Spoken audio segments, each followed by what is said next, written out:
Welcome to our channel. November 1943, Camp Savage, Minnesota. The train carrying 42 Japanese women prisoners arrived in darkness, snow already falling in thick curtains that obscured everything beyond the platform. Ko Tanaka pressed her forehead against the cold window, watching American soldiers move through the snow like shadows. She was 27, a former translator at the Japanese consulate in San Francisco, arrested 2 days after Pearl Harbor despite being born in California despite having never set foot in Japan. "They'll starve us," whispered Yuki beside her 19 years old, a Ney girl from Los Angeles, arrested for refusing to sign loyalty oaths. "I heard stories from the internment camps, barely enough food to survive, punishments for speaking Japanese. They hate us." "We don't know that," Ko said, but her voice lacked conviction.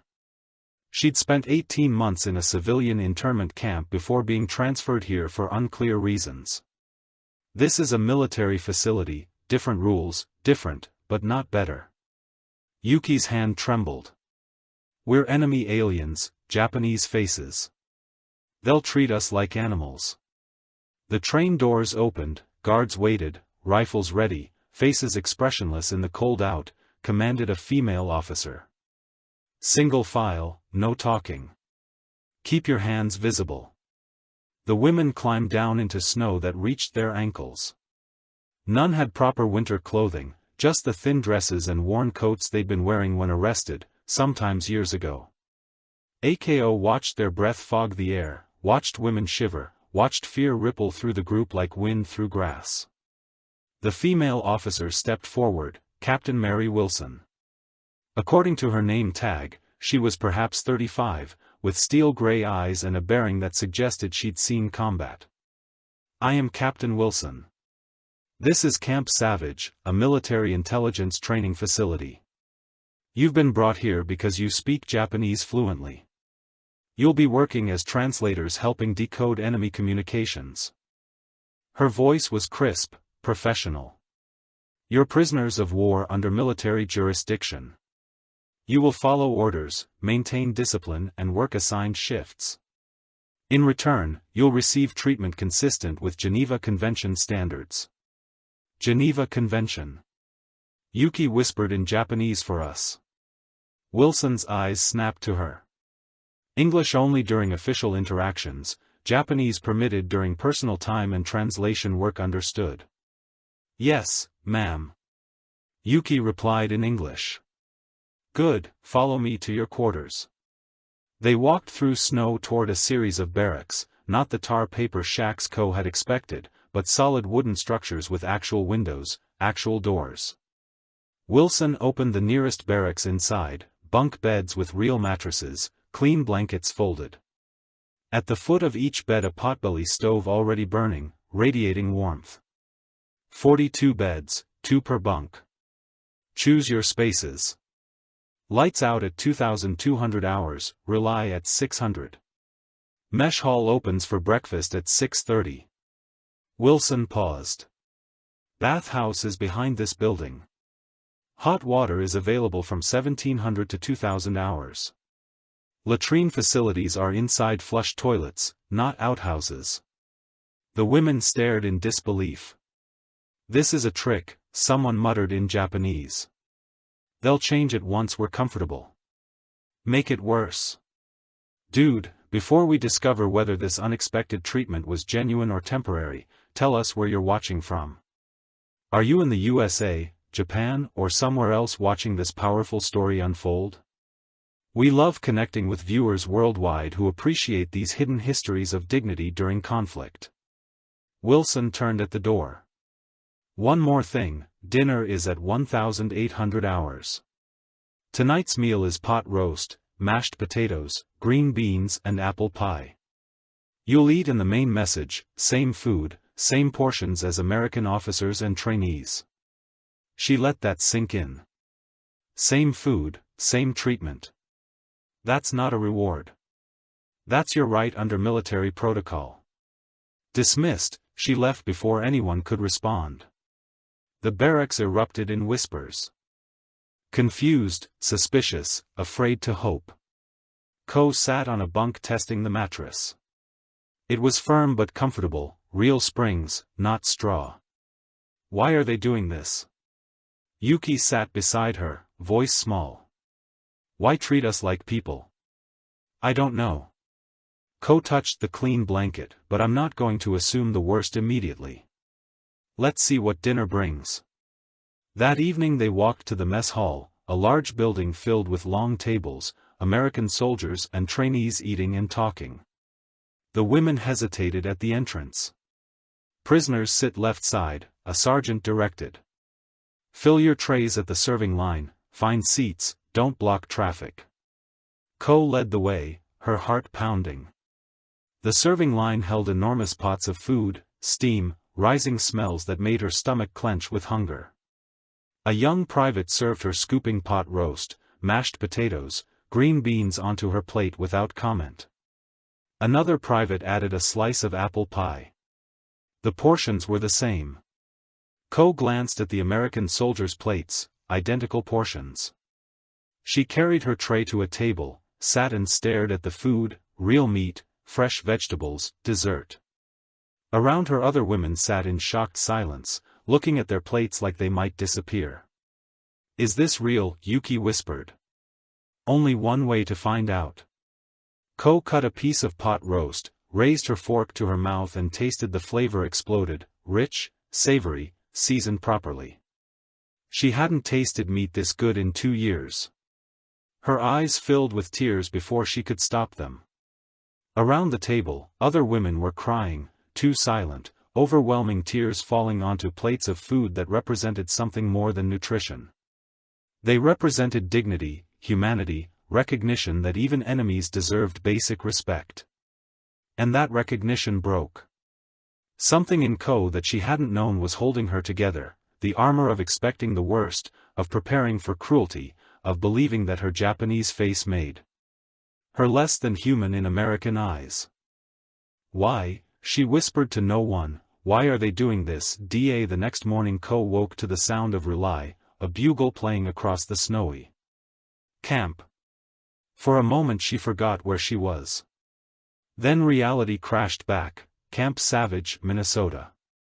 Prisoner of war, enemy, alien, despite being born in Sacramento, everyone up. Captain Wilson's voice cut through the barracks. Breakfast in 30 minutes. Uniform inspection afterward move. The women scrambled into the clothing they'd been issued the night before, dark blue work uniforms, proper winter coats, actual boots that fit. Ko examined her reflection in a small mirror. She looked like a military worker, not a prisoner. This doesn't make sense, muttered Fujiko, a woman in her 40s who'd been a college professor before internment. Military prisoners should be in prison garb. Why are they clothing us like personnel? Maybe because they need us to work? Ko suggested hard to translate documents if you're freezing to death. Or maybe. Yuki said quietly, they actually mean what they said. Geneva Convention treatment. Breakfast was served in the same mess hall, the women filed through the line, scrambled eggs, bacon, toast, coffee, again the same portions as the American soldiers sitting 2 tables over. Ko sat with her tray watching the soldiers. They talked and laughed, complained about the cold, argued about baseball, normal human conversations. None of them glared at the Japanese women, none of them whispered or pointed. It was as if the women were just there, present but not threatening, acknowledged but not feared. Tanaka, Captain Wilson, appeared at her table. You're assigned to Translation Unit A. Report to Building 7 after breakfast. Bring your language skills and leave your assumptions at the door. Yes, ma'am. May I ask what will we be translating? Intercepted enemy communications, radio transmissions, documents, letters found on captured soldiers, intelligence that could save American lives? Wilson's expression hardened. I know what you're thinking. Why should you help us? You're Japanese, we're the enemy. But consider this, every communication you accurately translate might prevent American soldiers from dying, might prevent Japanese soldiers from being killed unnecessarily. Intelligence shortens wars, saves lives on both sides. She walked away before Ko could respond. Building 7 was a squat concrete structure filled with desks, filing cabinets, and the constant chatter of typewriters. A dozen American intelligence officers worked at various stations, surrounded by papers covered in Japanese characters. Major Richard Hayes stood at the front, a lean man in his early 40s with tired eyes and ink-stained fingers. "Ladies, welcome to the translation unit. I'm Major Hayes. I spent 10 years in Japan before the war, Tokyo, Osaka, Kyoto. Furthermore, I speak Japanese fluently, so don't think you can slip anything past me." He smiled, but it didn't reach his eyes. "Your job is simple: translate accurately and completely. No emissions, no editorializing, no sabotage. In return, you'll be treated as professional translators, not enemy prisoners. You'll eat well, sleep in comfortable quarters and receive fair treatment. Any questions?" A woman named Sakura raised her hand. "Why should we trust that this treatment will continue at the internment camps? They promised fairness too. Then they took everything: our homes, our businesses, our dignity. Fair question?" Hayes nodded. "I can't speak for internment camps run by civilian authorities, but this is a military operation under my direct command. I follow military law which requires proper treatment of prisoners working in intelligence operations. If I violate that, I face court. Marshal, my career, my freedom, my honor all depend on treating you fairly. That's your guarantee." He distributed packets of documents to each woman. "Start with these. Translate word for word, flag anything that seems strategically important. Ask questions if you're unsure of terminology. Dismissed." Ko opened her packet, intercepted letters from Japanese soldiers to their families. She began reading, translating mechanically at first, then with growing emotion. These weren't military communications, they were personal letters, soldiers writing to mothers, to wives, to children, expressing fear, loneliness, longing for home, exactly what American soldiers must be writing. To Private Tanaka. Hayes appeared beside her desk. "You look troubled. These letters. They're so human, personal. It feels wrong to read them, like violating something sacred." "It is wrong. It's also necessary." Hayes's voice softened. "War makes us do things that violate our conscience. But if translating these letters helps intelligence officers understand enemy morale, troop movement, supply issues, if it helps end this war faster, then the violation serves a greater good. That doesn't make it comfortable, just necessary. What if I refuse? Then you'll be returned to internment camps. You'll spend the war in legal limbo, neither free nor useful. Your language skills will be wasted. Your chance to contribute to both American and Japanese survival will be lost." Hayes met her eyes. "I'm not forcing you, I'm offering you a choice, a real choice that's rare in war." Ko looked at the letters in her hands, words written by men who might die tomorrow, who missed their mothers, who were scared and cold and far from home, just like she was. "I'll translate," she said quietly, "but I want to understand something. Why treat us so well? Why the same food, the same conditions as officers? Why not just lock us in cells and force us to work? Because torture and starvation produce unreliable intelligence. People say what their captives want to hear just to stop the pain.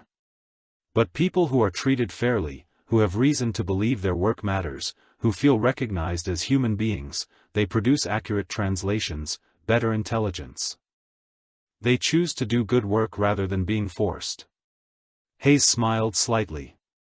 "Plus, it's the right thing to do, even in war, especially in war. How we treat our enemies defines who we are." He walked away, leaving Ko with a stack of letters and a choice she'd never expected to have. She began translating word by word, honestly, completely, not because she was forced, but because Hayes was right. Good intelligence ended wars faster, and ending the war meant going home, meant rebuilding, meant finding out what remained of the life she'd lost.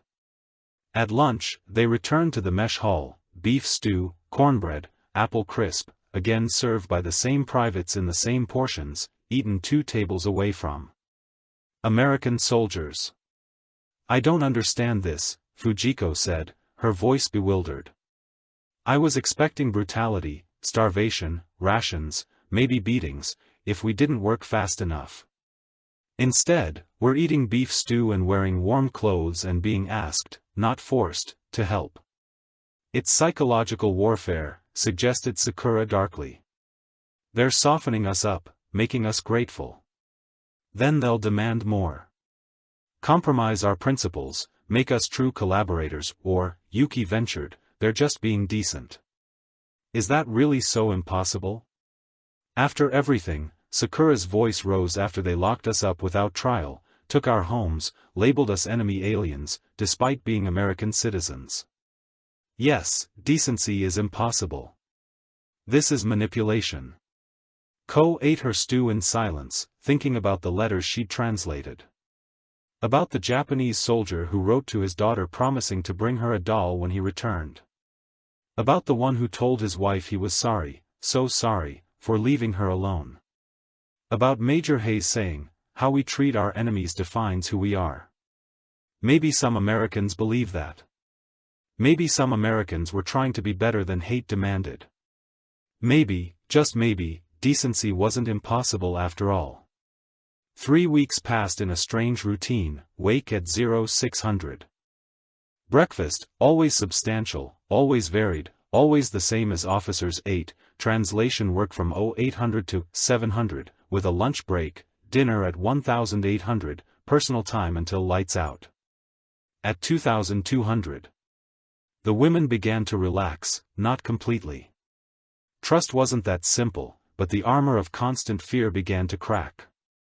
They talked more, laughed occasionally, shared stories of homes they'd left, families they'd lost, futures they hoped still existed somewhere beyond barbed wire.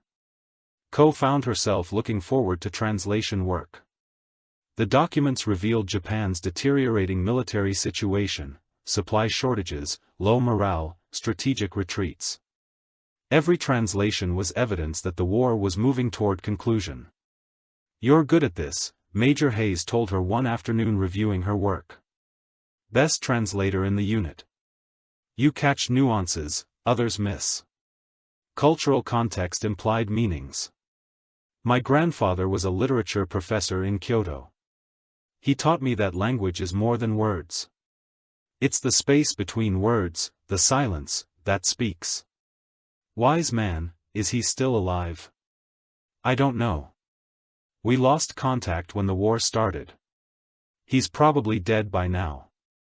Old age, or she trailed off, or the war." Hayes nodded. "I lost friends in Tokyo, colleagues, good people who happened to be on the wrong side of a line governments drew. I think about them every time. Furthermore, I translate something that might help bomb their cities." "Why do you do it then, if it troubles you now?" "Because not doing it doesn't stop the bombs, it just makes them less accurate. More civilians die, more destruction. Bad intelligence prolongs war. Good intelligence, painful as it is to produce, helps end it." Hayes set down her translation. "You understand that, don't you? That's why you're here, not because we're forcing you, but because you've chosen to help end this thing." Ko wanted to deny it, wanted to say she was just surviving, just doing what was necessary. But that would be a lie. "Yes," she admitted. "I'm choosing this because my family is still in that internment camp in California, my little brother, my parents. Every day this war continues is another day. They suffer. If my translations help end it faster, even by one day, that's worth the moral complexity." "Moral complexity," Hayes smiled. "That's a generous term for betraying your ancestral homeland to help the country that imprisoned you unjustly. Is it betrayal if the homeland never really belonged to me? I was born in Sacramento. I've never seen Japan. My ancestral homeland is a place I know only through my grandfather's stories and language lessons. Ko's voice strengthened. Maybe I'm not betraying Japan. Maybe I'm choosing America despite America not choosing me, despite being treated like the enemy. Maybe that's patriotism, or maybe it's just survival with better vocabulary, Hayes suggested gently. Either way, I'm grateful you're here. That evening something extraordinary happened. The women were finishing dinner when Captain Wilson made an announcement: tomorrow is Thanksgiving. American military tradition requires special meals for the holiday. You'll be served turkey stuffing, cranberry sauce, pumpkin pie, the full traditional meal, same as officers, same as trainees, same as every American soldier. On this base silence, then Fujiko stood. Captain Wilson, may I ask why? Because it's Thanksgiving? Because you're human beings? Because this is how America is supposed to work.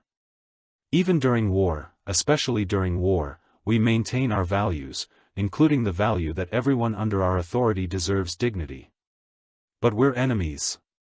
Sakura said, Japanese, the people who bombed Pearl Harbor. You didn't bomb Pearl Harbor, the Imperial Japanese Navy did. Wilson's voice was firm. You're American citizens caught in circumstances beyond your control. You're prisoners, yes, but you're also people working in vital intelligence operations, contributing to ending this war. That contribution deserves recognition, even if we're doing it to save our own families. Ko asked, even if our motivations aren't pure patriotism. Motivations are complicated. Actions are what matter. You show up every day. You translate accurately. Furthermore, you could sabotage, mistranslate, omit crucial information, slow the work. Furthermore, you don't. That's what I judge, not your internal reasons, your external choices. Wilson paused. Tomorrow you'll eat turkey with us. That's an order dismissed. The next day, Thanksgiving 1943, the message was decorated with paper turkeys and hand-drawn banners saying, "Give thanks." Long tables were set up with white tablecloths, a luxury Ko hadn't seen in years. American soldiers, officers, trainees and Japanese women prisoners lined up together at the serving stations. Volunteers served turkey stuffing, mashed potatoes, green beans, cranberry sauce, rolls and pie. Generous portions, seconds available. Ko sat with Yuki and Fujiko, her plate overflowing with food that smelled like home, or what she imagined home should smell like. Her family never celebrated Thanksgiving before the war. It had seemed too American, too foreign. Now it felt like an invitation not to abandon Japanese culture but to claim American identity, despite America having rejected her. Should we say grace? Yuki asked. Is that what Americans do? I don't know. Let's just be grateful for food, for warmth. For this moment, Ko raised her water glass to survival. They blinkered glasses and began eating. The turkey was perfectly cooked, moist, flavorful, falling off the bone. The stuffing was savory and rich. The cranberry sauce provided tart contrast. Everything was real, abundant, shared around them. American soldiers did the same, and at that moment the line between prisoner and captor blurred. They were all just people eating Thanksgiving dinner, grateful for food, for warmth, for surviving another year of war. Major Hayes approached their table. How is it delicious? Ko admitted. Better than I expected, my mother's recipe. I wrote to her, asked her to send her Thanksgiving menu. The kitchen staff followed it exactly. Hayes smiled. She'd be pleased to know her cooking is feeding both American soldiers and Japanese translators. She always said, good food transcends politics. Your mother sounds wise. She is also stubborn. When the war started, our neighbors wanted to vandalize the Tanaka family store down the street. My mother stood on their porch with a shotgun and dared anyone to try. Hayes's voice softened. She said the Tanakas were Americans, that being Japanese American didn't make them less American, that protecting them was protecting America. Ko's throat tightened. What happened to them? The Tanaka family interned anyway. Government orders. My mother cried for weeks, but she maintained their store, kept it running. So if they come back, they'll have something to return to. Hayes met Ko's eyes. Not everyone thinks you're the enemy. Remember that some of us know the difference between governments and people. He walked away and Ko stared at her plate, tears blurring her vision. Because this wasn't just dinner. This was an apology, a recognition, a promise that some Americans saw her humanity even when the government didn't. And that promise, wrapped in turkey and stuffing and cranberry sauce, meant more than any words could express. Winter deepened, snow piled higher. The women adapted to Camp Savage's rhythm: work, meals, rest, repeat. The initial suspicion faded, replaced by cautious acceptance. But the question persisted: why? Why this treatment? Why this equality? Go found part of the answer one evening in early December. She was working late, finishing a particularly complex translation, intercepted orders regarding Japanese defensive positions in the Pacific. Major Hayes sat at his desk smoking a cigarette, staring at a photograph. "Your family, Ko?" asked my wife Micro. "She died 3 years ago, cancer." Hayes handed her the photo. She was Japanese, from Tokyo. "We met when I was stationed there before the war, married against both our families' wishes. They said we were betraying our countries. Turned out we were just two people who loved each other." The woman in the photo was beautiful, elegant, in a kimono, smiling at the camera with unmistakable warmth. "I'm sorry for your loss, me too." Every day, Hayes took back the photo, tucked it carefully into his wallet. "When Pearl Harbor happened, I was stationed in D.C. working intelligence. They asked me to head up translation units. I said yes on one condition: any Japanese American translators under my command would be treated as professional personnel, not enemy prisoners. Full Geneva Convention protections, equal treatment, no exceptions." "Why, you could have demanded revenge. Your wife was Japanese." "Exactly. My wife was Japanese, which means I really know that Japanese people are just people, capable of love, kindness, honor, capable of the same humanity as anyone else." Hayes's voice was raw. "Michigan would be ashamed of me if I used her death as excuse to hate. She'd want me to honor her memory by treating Japanese people, especially Japanese Americans, with the dignity she deserved and often didn't receive. She didn't receive dignity. Furthermore, she was Japanese. In America during rising tensions, people called her names, refused to serve her in restaurants, threatened her." Hayes's hands clenched. "I couldn't protect her from racism. But I can protect you. I can make damn sure that under my command, Japanese translators eat the same food, sleep in the same comfort, receive the same respect as everyone else. That's my promise to Mike. That's my resistance against hatred." Ko felt tears burning. "She'd be proud of you." "I hope so. Some days I wonder if I'm doing enough. Other days I wonder if I'm betraying America by treating enemy aliens so well. Then I remember Micro was both Japanese and American, just like you, and if I can't honor both parts of her, I can't honor her at all." He stood, stubbed out his cigarette. "Finish that translation. Then go get dinner. I hear they're serving beef stew tonight." Major Hayes Ko called as he reached the door. "Thank you for this, for seeing us," for her voice broke, "for making us feel human again. You never stopped being human. I'm just refusing to forget that." He left quietly. Ko finished her translation, her hands shaking slightly. She'd spent 2 years believing all Americans hated her, believed her Japanese face made her enemy by default, believed dignity was something she'd lost forever. But here was evidence otherwise.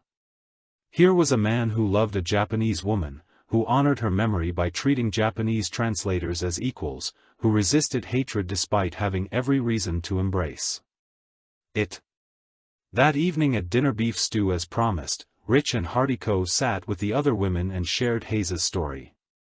So that's why Fujiko said softly, he loved someone like us, lost someone like us, and he's determined to make her sacrifice mean something. It's not just him, Yuki added.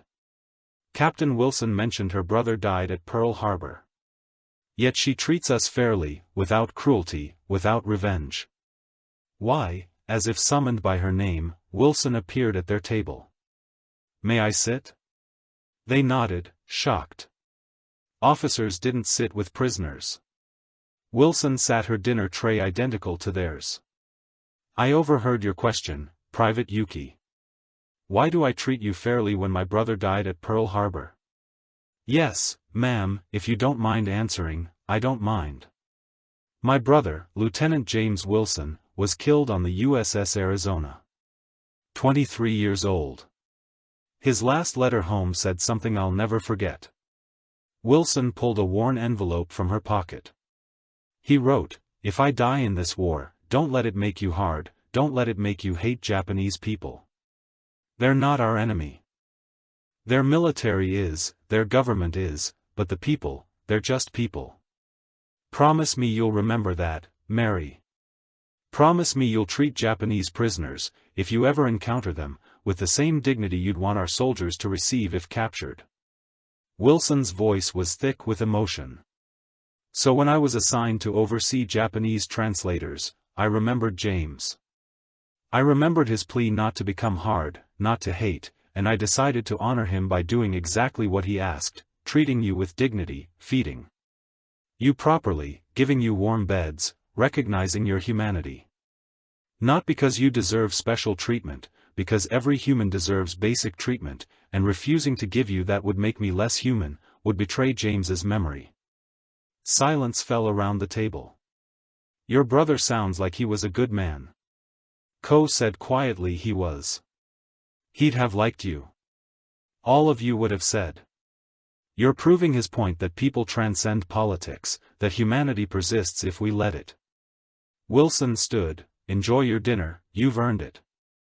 She walked away, leaving 5 Japanese women staring at beef stew that suddenly tasted like grace, like forgiveness, like the possibility that hate wasn't inevitable, that even in war, even across enemy lines, some people chose differently, chose to see humanity instead of nationality, chose to honor the dead by being better than revenge demanded.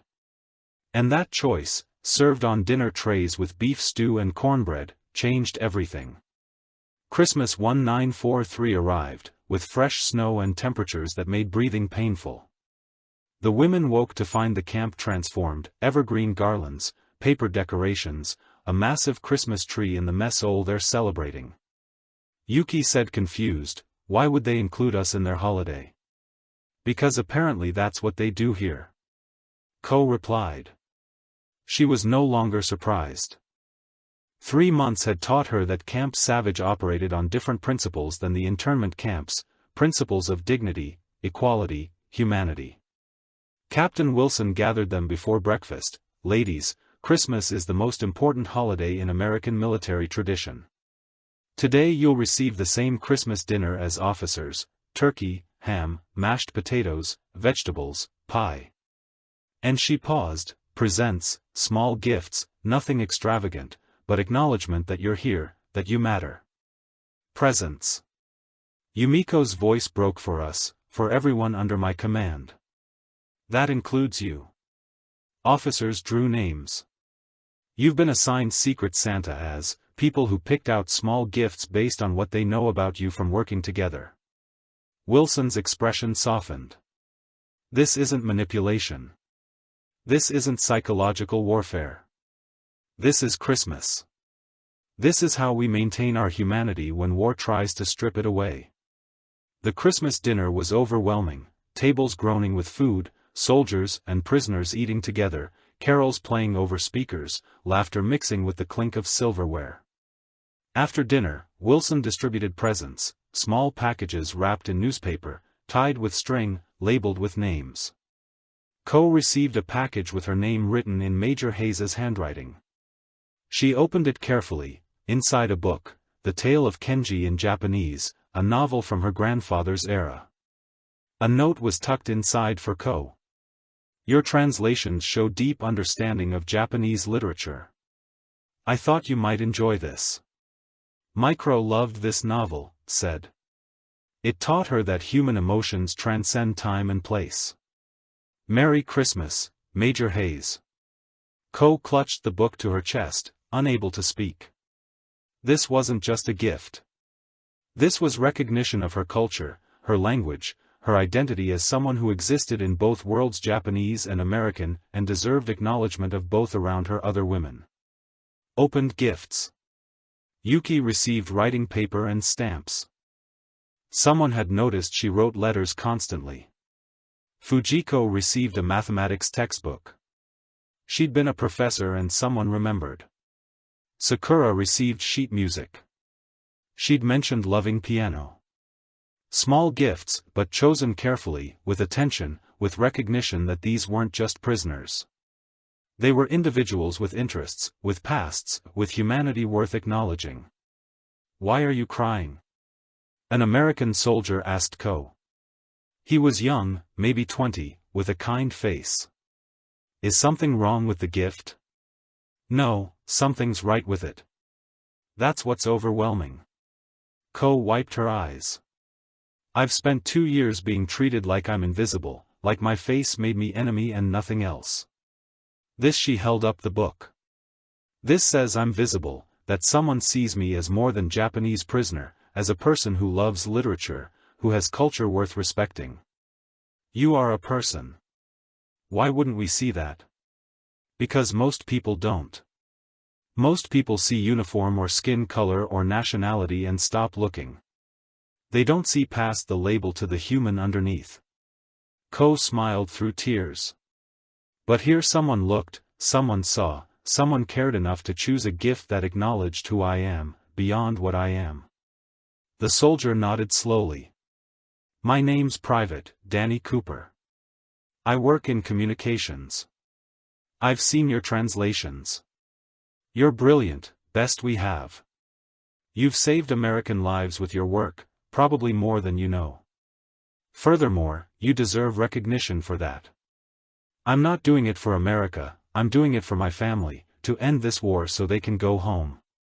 Motivation doesn't matter, results do, and your results are excellent. Cooper extended his hand. Merry Christmas, Ko. Thank you for being here. Thank you for choosing to help despite everything. She shook his hand, enemy shaking hands with enemy. Except they weren't enemies anymore, they were co-workers, colleagues, people who respected each other's contributions, regardless of flags or faces. That night, lying in her bunk with the book clutched to her chest, Ko thought about everything that had happened since arriving at Camp Savage, the same food. The same treatment, the recognition of humanity. And she realized something profound, this wasn't special treatment, this was just basic human dignity. The fact that it felt special, that it made them cry, that it seemed miraculous. That was the real tragedy, because dignity shouldn't be miraculous, it should be baseline. But after 2 years of internment camps, of being treated as enemy aliens despite being American citizens, of having rights stripped and identities erased, after all that basic human dignity felt like a gift from heaven. And the Americans at Camp Savage, by simply treating them as people deserving of food and warmth and presence and recognition, had given them something more valuable than Christmas dinner. They'd given them back their humanity. And that gift, that simple, profound gift of being seen as human again, would last long after the war ended, long after the turkey and pie were forgotten. Long after the snow melted and spring came and the war finally mercifully concluded. Because once you've been reminded you're human, once you've tasted dignity after years of degradation, you never forget and you spend the rest of your life trying to pass that gift forward, to see others, humanity when circumstances make it easy to see only enemies, to choose compassion when hatred would be simpler. To remember that the food we share, the gifts we give, the recognition we offer, these aren't luxuries. They're the foundations of civilization, the proof that humanity persists even when war tries to destroy it. And sometimes, just sometimes, that's enough to change everything. Spring 1944, the war was turning. Allied advances in the Pacific meant more intercepted communications, more translations needed, longer hours for the women. But something else was changing too. The rigid separation between prisoners and soldiers was dissolving, not officially. Regulations still existed, but human connection couldn't be regulated. Ko found herself having real conversations with American officers, not just about work but about books, about philosophy, about what they do when the war ended. "I'm going back to teaching," Major Hayes told her one afternoon. High school literature. "I want to teach students that understanding other cultures isn't weakness, it's strength, that language is bridge, not barrier." "Will you teach Japanese literature, if they let me?" After this war, Japanese culture will be tainted in America, associated with the enemy. It'll take years before people can separate culture from politics. Hayes looked at her.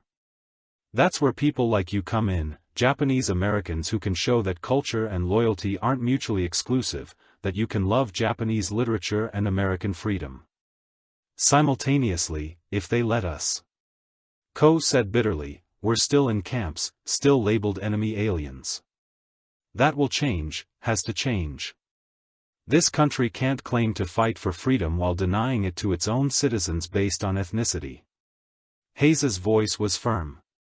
"When this war ends, there'll be a reckoning, question about internment, about civil rights, about what America really means. People like you, people who contributed despite being wronged. You'll be the moral compass pointing toward what we should have been all along." News arrived in May that Japanese-American soldiers, the 422nd Regimental Combat Team, were fighting in Europe, proving loyalty through blood. "They're dying for a country that imprisoned their families," Yuki said reading the newspaper report. "How is that not insane?" "It's the most American thing possible," Captain Wilson replied. She joined their table, a regular occurrence now. Fighting for ideals even when reality falls short, believing in what America should be, not just what it is, that's patriotism, real patriotism, not blind loyalty, but conscious choice to build something better. And the women discussed this late into the night. Were they patriots, collaborators, survivors? Something else entirely. "We're translators," Ko finally said. "We're doing a job that needs doing, that saves lives, that ends this war faster. Whether that makes us patriots or traitors depends on who's asking and what flag they're waving, but it makes us human, it makes us people choosing to contribute, despite having every reason to refuse. And maybe that's enough." June 1944, D-Day. The message erupted in celebration when news came, Allied forces landing in Normandy, Europe's liberation beginning. The Japanese women celebrated too cautiously, because D-Day meant the war's end was visible on the horizon, meant going home, wherever home was now, was becoming possible. "What will you do, Yuki?" asked Ko. "After I don't know, my family's still interned. Our house in Sacramento was seized, my father's business destroyed. Even if we're released, we have nothing to return to." Ko's voice was flat. "Maybe I'll stay here. Keep translating. The military will need Japanese speakers for occupation forces, reconstruction, war crimes, trials. You'd work for the occupation, why not? Someone needs to translate.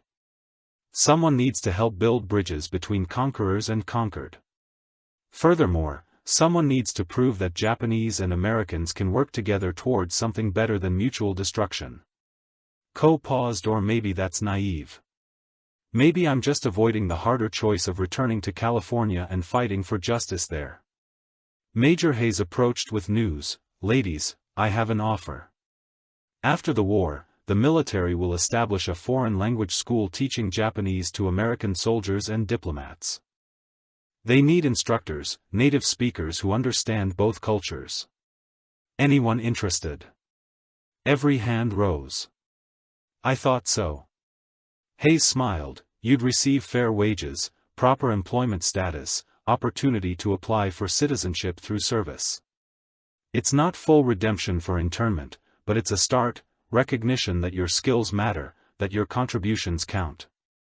Why would they trust us to teach soldiers?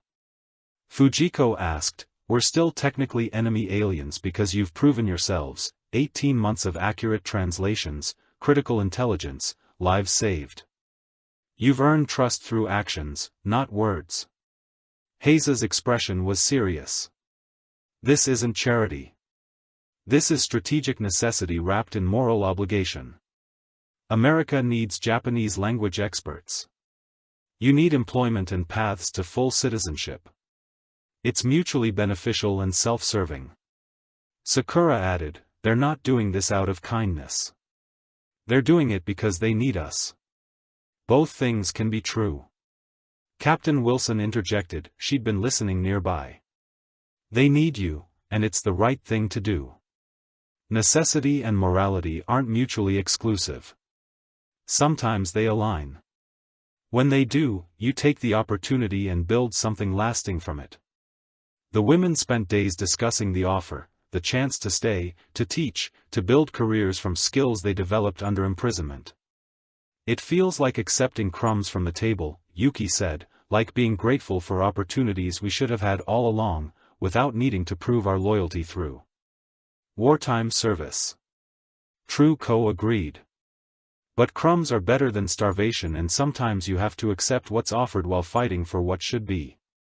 We can teach at the language school and advocate for reparations, for justice, for systemic change. They're not mutually exclusive. By month's end, all 42 women had accepted positions at the Future Defense Language Institute. They would become the foundation of America's Japanese language program, the bridge between former enemies, the proof that reconciliation was possible. All because someone chose to feed them the same food as officers. All because someone chose to see their humanity. All because dignity, once extended, couldn't be taken back. August 1945, the atomic bombs fell. Hiroshima, then Nagasaki. The radio broadcasts described destruction beyond comprehension. The Japanese women sat in stunned silence. Their ancestral homeland, even those who'd never visited, was devastated. Civilians incinerated, cities erased. How do we translate this? Co asked Major Hayes, her hands shaking over the official reports. How do we put words to this magnitude of death? You translate it accurately? Honestly, without editorial, that's all anyone can do. Hayes's face was haggard. This is the cost of war, taken to its logical conclusion. This is what happens when nations forget that their enemies are human. Japan surrendered days later, the war was over. The message should have erupted in celebration. Instead, there was quiet relief mixed with profound grief. Everyone had lost something: people, innocence, the belief that civilization had limits. Captain Wilson gathered the women that evening. You're no longer prisoners of war as of Japan. Surrender your civilian detainees awaiting processing. Within weeks, you'll be released, free to return to families, to rebuild lives, to claim whatever future you choose. What about the teaching positions? Fujiko asked, still available, in fact, more urgent now. Occupation forces need translators immediately. If you're willing to deploy to Japan to help with reconstruction, with translation services, with building the peace, the military will fast-track your employment paperwork. Deploy to Japan. Yuki's voice cracked to our homeland that we've never seen to help the conquerors occupy it, it to help rebuild it. Wilson corrected, to ensure that occupation forces treat Japanese civilians with dignity, to bridge cultural gaps, to prevent the same hatred that started this war from poisoning the peace. She paused. I know what I'm asking. I know it's complicated, but who better to build bridges than people who exist in both worlds, who understand both languages, both cultures, both perspectives? The women discussed it through the night. The moral complexity was overwhelming, but so was the opportunity. My grandfather is in Kyoto, Ko said. Finally, if he's still alive, I could find him, help him, use my position to channel resources to civilians who need them. My cousin is in Tokyo, Yuki added, Or was, I don't know if he survived, but if I'm there I could search, I could help. One by one. They decided not all. Some chose to return to American families, to rebuild lives in California, to fight for justice on home soil. But 23 women, including Ko, volunteered to deploy to Japan as civilian translators for occupation forces. "You're making history," Major Hayes told them. "Japanese Americans returning to Japan to help build peace. That's revolutionary. That's proving that ethnicity doesn't determine loyalty, that people can hold multiple identities without betraying either." "Or we're just trying to find family," Ko said quietly, trying to make sense of surviving when so many didn't, trying to build something good from the ashes. Of everything that burned. That's exactly what I said, history, survival, building, they're all the same thing. October 1945. Ko stood on a ship bound for Japan, watching America's coastline disappear. Beside her, Yuki and 21 other women who'd chosen this impossible path. "What if we regret this?" Yuki asked. "What if we get there and everyone hates us, American collaborators returning to occupied homeland? Then we'll deal with it together." Ko took her hand. "We've survived internment. We've survived being labeled enemy aliens. Furthermore, we've survived imprisonment and translation work and moral complexity. Furthermore, we can survive this too." They arrived in Yokohama to a Japan that no longer existed, rubble destruction, survivors moving through ruins with hollow eyes. Ko's translator assignment was Kyoto, miraculously spared from bombing, preserved by Americans who valued its cultural significance. She found her grandfather in a small house near the Temple district. He was 83, frail but alive. "Koken," he whispered when she appeared at his door, "you came back. You remembered your Japanese. I never forgot Osi-chan. Not the language, not you, not what you taught me." She knelt beside him. "I'm here to help. I work for occupation forces, but I can channel resources, food, medicine, rebuilding supplies. Tell me what you need, tell me what the community needs." Over the following months, Ko became a bridge, translating for American officers while advocating for Japanese civilians, ensuring that occupation was humane, that dignity was maintained. She often thought of Camp Savage, of Hayes's lessons about treating enemies with humanity, about Wilson's commitment to honor through fair treatment. Now she was doing the same, using her position to ensure that American occupation forces fed Japanese civilians properly, treated them with respect, saw them as people, not just conquered enemy. "You learned well," Hayes wrote in a letter. "You're passing forward what we tried to teach, that humanity transcends nationality. That how we treat the defeated defines us as much as how we treat the victorious." Ko shared meals with American soldiers and Japanese civilians, translated conversations that built understanding, helped families find missing relatives, channeled supplies to orphanages. She was living proof that the food shared at Camp Savage, the same food, the same portions, the same dignity, had planted seeds that were now bearing fruit, because she'd learned that equality wasn't weakness, that treating enemies as human didn't mean condoning their government's actions, that you could condemn the war while honoring the people caught in it. "You're a hero," her grandfather said one evening. "No, I'm just someone who was shown dignity when I didn't expect it, and now I'm trying to pass it forward." That's exactly what a hero is. 1950, 5 years after the war ended, Ko stood at the newly established Defense Language Institute in Terry, California, teaching Japanese to American soldiers preparing for duty in occupied Japan. Her students were young men who'd fought in the Pacific. Some had killed Japanese soldiers, some had lost friends to Japanese bullets. "Why are we learning this?" one student asked on the first day. "The war's over, we won. Why bother with their language? Because winning isn't the end, it's the beginning."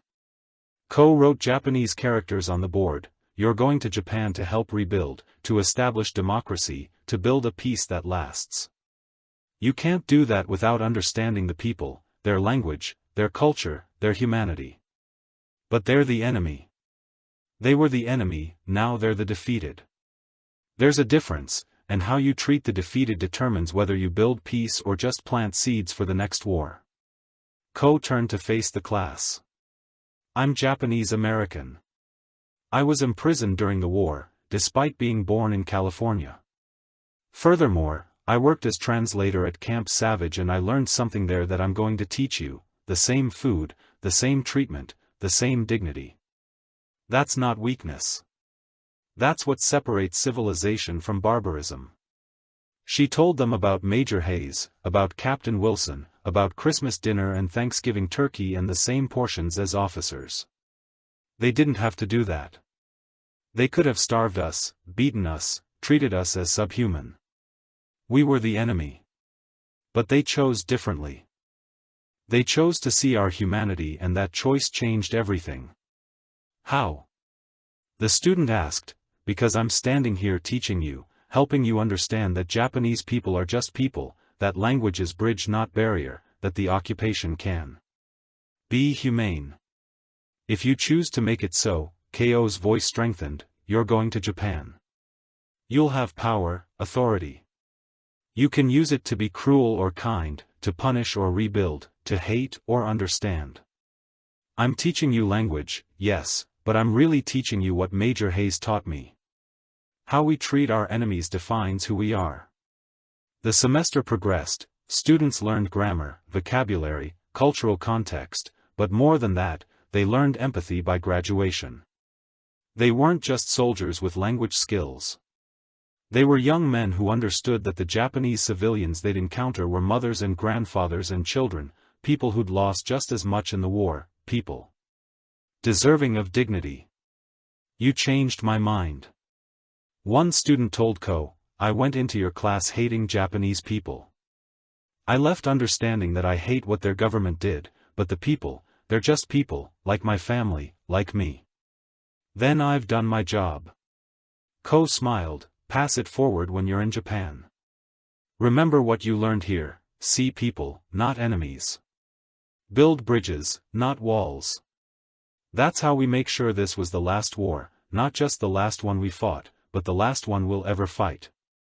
And that evening Ko received a package from Major Hayes, now a high school literature teacher in Oregon. Inside a photograph from Camp Savage 1943. The Japanese women sitting at dinner with American soldiers. Same food, same tables, same humanity. A note was attached. Ko, thank you for teaching what we tried to show you, that dignity is not earned, it's inherent. That treating everyone as human is not weakness, it's the foundation of lasting peace. Mike would be proud of you, I'm proud of you. Keep building bridges, Richard Hayes. Ko pinned the photograph to her classroom wall. Above it, she hung a sign in Japanese and English: the same food, the same treatment, the same dignity. This is how we build peace. Her students would see it every day, would ask about it, would learn the story of Camp Savage, and they'd carry that lesson to Japan, to occupation duty, to rebuilding. They'd remember that enemies who share meals together can't stay enemies forever, that dignity extended creates dignity returned, that humanity once recognized can't be unseen. And slowly, meal by meal, conversation by conversation, bridge by bridge, they'd build a peace that honored everyone who'd suffered in the war, a peace founded not on victory or defeat, but on the simple revolutionary act of treating everyone as human, of serving everyone the same food, of recognizing that dignity isn't a reward for good behavior, it's the baseline of civilization. And that lesson, learned over turkey and pot roast in a Minnesota winter, would echo across decades, across oceans, across every barrier humans tried to build between each other, because, in the end, we're all just people deserving of food that nourishes, of treatment that honors, of recognition that we matter. And when we remember that, when we choose to act on it, we don't just end wars, we prevent them, one meal at a time. If this story moved, you share it with someone who needs to remember that how we treat those we have power over defines who we are. The dignity we extend today becomes the peace we inherit tomorrow. That's not just history, that's our daily choice.